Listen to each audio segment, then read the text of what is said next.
Terima kasih Bapak Moderator. Selamat pagi, saya ucapkan terima kasih atas kehadiran Bapak Ibu Profesor, kemudian senior-senior, dokter, dan teman sejawat tenaga kesehatan lainnya. Izinkan saya pada pagi hari ini akan sharing mengenai perspektif dari posterior segment dengan judul Seeing the Whole Picture, Why Retina and Macula Matter Before the Lens Comes Out. Jadi yang akan kita bahas kurang lebih pada sesi ini, yang pertama adalah review singkat mengenai retina dan peran-perannya terhadap penglihatan, kemudian berbagai kondisi di posterior segmen yang perlu kita evaluasi untuk melengkapi sebelum dilakukannya operasi katarak, antara lain diabetic retinopathy, AMD, retinal detachment, maupun beberapa kondisi lain. Kemudian juga kita akan bahas dari gangguan-gangguan di posterior segmen ini, apa dampaknya, terutama konteks terhadap timing of surgery, kemudian pemilihan IOL yang bisa diberikan pada pasien, dan treatment yang perlu kita berikan selanjutnya. Jadi untuk review singkat saja, sebagaimana kita ketahui retina terbagi menjadi dua. Yang pertama adalah central retina, terdiri dari foveola, fovea, parafovea, dan perifovea serta macula. Fungsi utama dari central retina ini terutama untuk fine visual acuity, contohnya pada saat kita aktivitas membaca, kemudian berperan pada photopic vision pada saat siang hari atau lingkungan yang bersinar terang, dan central retina fungsinya khusus di stereopsis dan color vision.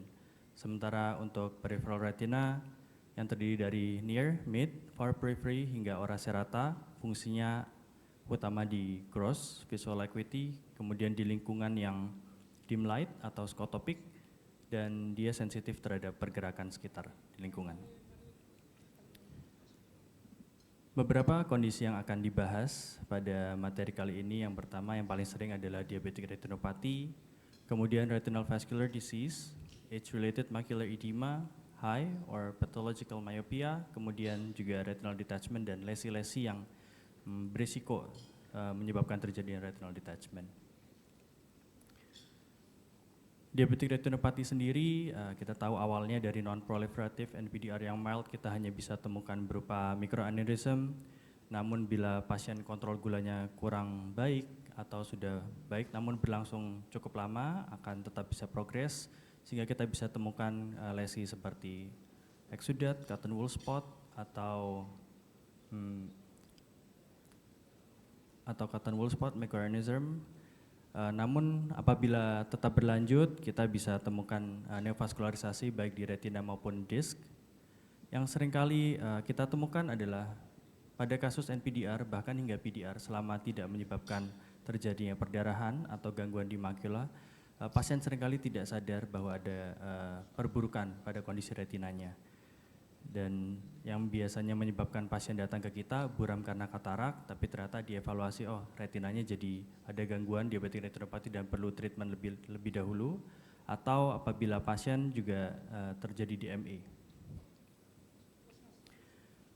Pada neovaskularisasi PDR bisa terjadi rupture sehingga pasien mengeluh keluhannya buram seperti ada hitam-hitam layang, yaitu terjadi vitreous hemorrhage. Dan selain evaluasi melalui condensing lens, kita bisa lakukan USG dan ditemukan echogenic lesion yang mobilitasnya tinggi. Apa yang perlu kita lakukan apabila pasien dengan katarak itu kita temukan di segmen posterior terjadi diabetic retinopathy? Yang pertama, kita tentu lakukan evaluasi dengan condensing lens atau indirect ophthalmoscope untuk melihat lesi-lesinya. Kemudian untuk staging lebih detail kita bisa lakukan FFA, namun memang tidak semua tempat menyediakan. Dan untuk mengetahui status dari makula kita bisa order pemeriksaan OCT makula, melihat apakah ada diabetic macular edema.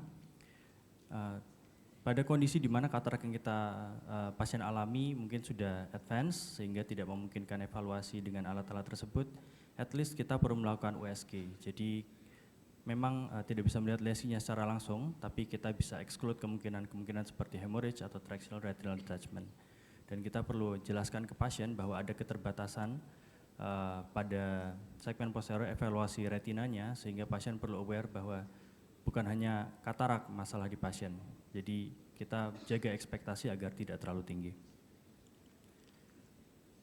Bagaimana approach kita terhadap pasien-pasien katarak yang ternyata kita temukan diabetic retinopathy? Apabila diabetes retinopati yang masih NPDR dan tidak ada macular edema, kita perlu jelaskan kondisi retina pada pasien dan dapat dilanjutkan dengan cataract surgery. Namun harus ditekankan bahwa perlu evaluasi ulang pasca operasi terkait segmen posterior, apakah memerlukan tindakan lanjut atau tidak.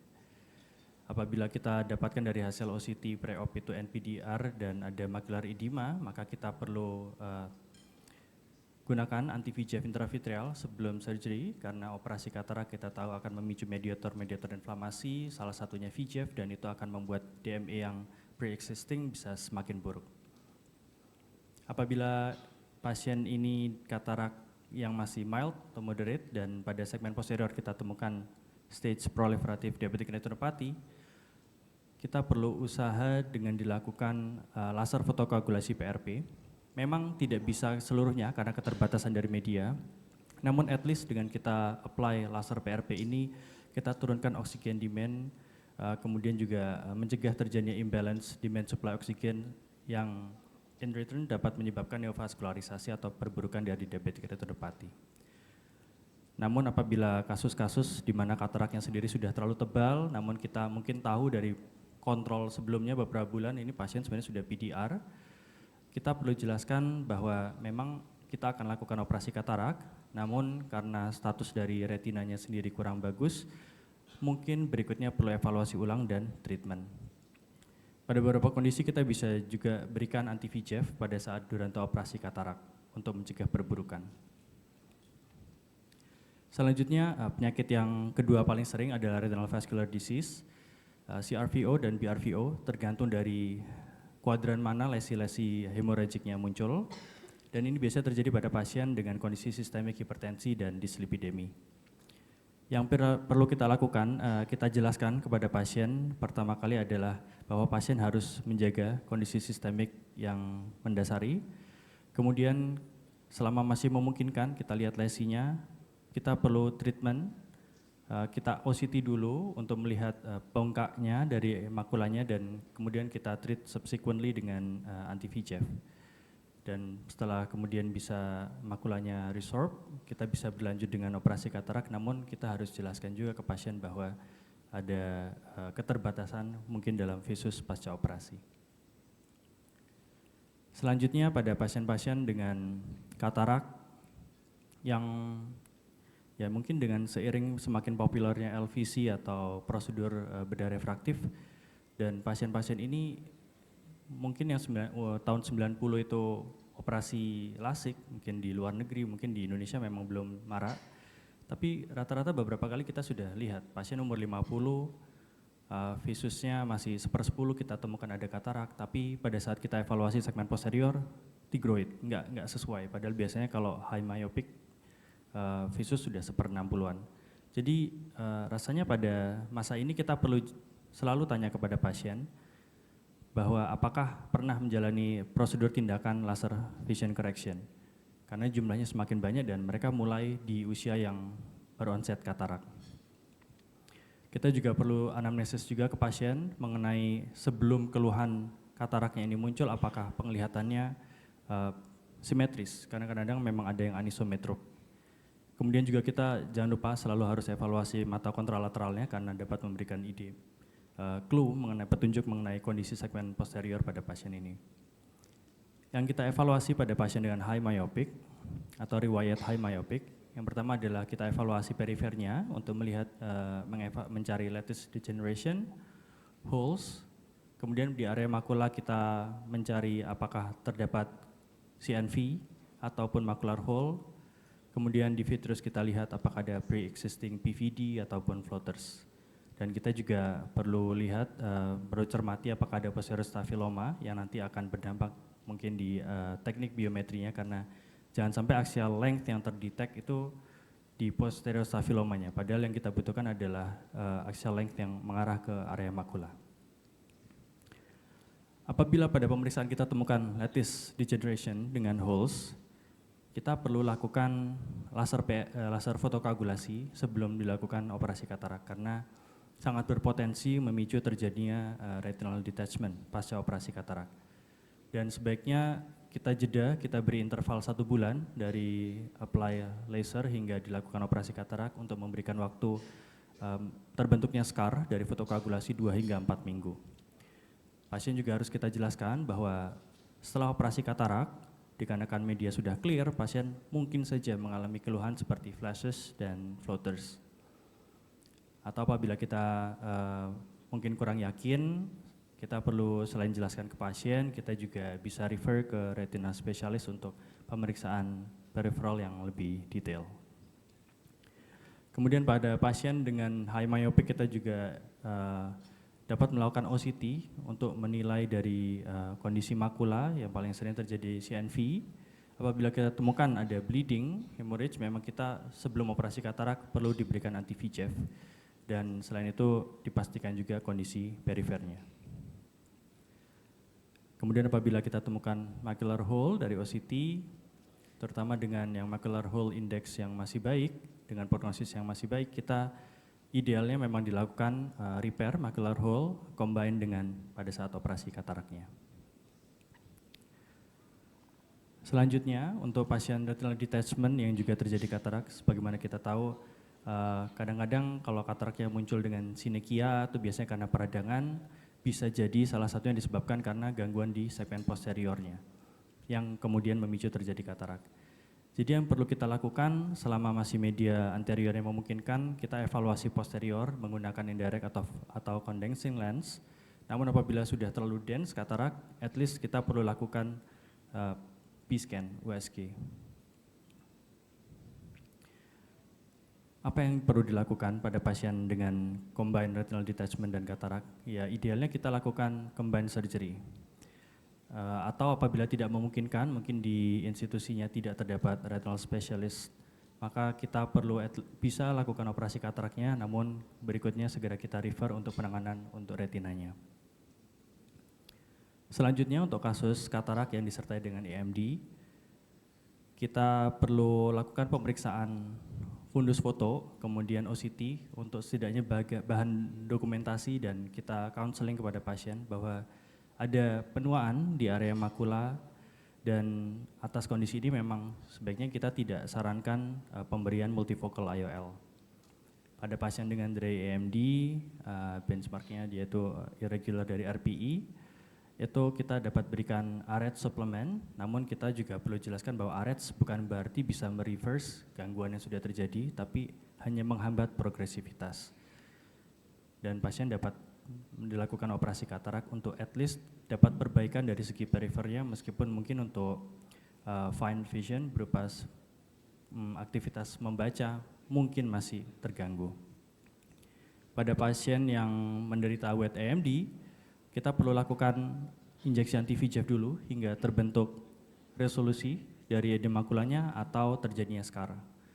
Dan pasien berikutnya dapat dilakukan operasi katarak, namun juga sekali lagi kita perlu jelaskan bahwa prognosis dan visual acuity memang tidak bisa maksimal 100%. Pada kasus-kasus dengan traumatik katarak, kita mesti aware bahwa bisa saja apapun bisa terjadi. Jadi kita perlu lengkapi pemeriksaan apabila dense sudah katarak, kita at least ultrasound untuk melihat dari anatomi posteriornya apakah ada hemorrhage atau retinal detachment. Pasien juga harus dijelaskan mengenai berbagai outcome yang mungkin terjadi. Apabila masih memungkinkan medianya, anterior medianya masih memungkinkan, kita evaluasi disk, makula, dan periferi. Namun apabila tidak, kita perlu lakukan B-scan. Kita juga perlu aware terhadap tanda-tanda inflamasi atau IOP, mungkin pasien dengan riwayat trauma, leakage-nya tidak ada dari luar, tapi IOP-nya rendah, bisa jadi pasien ini di belakangnya ternyata menderita retinal detachment. Kemudian kasus lain yang mungkin agak jarang dan alat pelengkapnya agak sulit untuk mengetahui etiologinya, yaitu macular dystrophy. Apabila kita temukan, kita perlu jelaskan ke pasien ada gangguan di makula yang mempengaruhi juga terhadap outcome visual acuity. Kita perlu dokumentasi dengan melakukan foto fundus dan dilakukan OCT.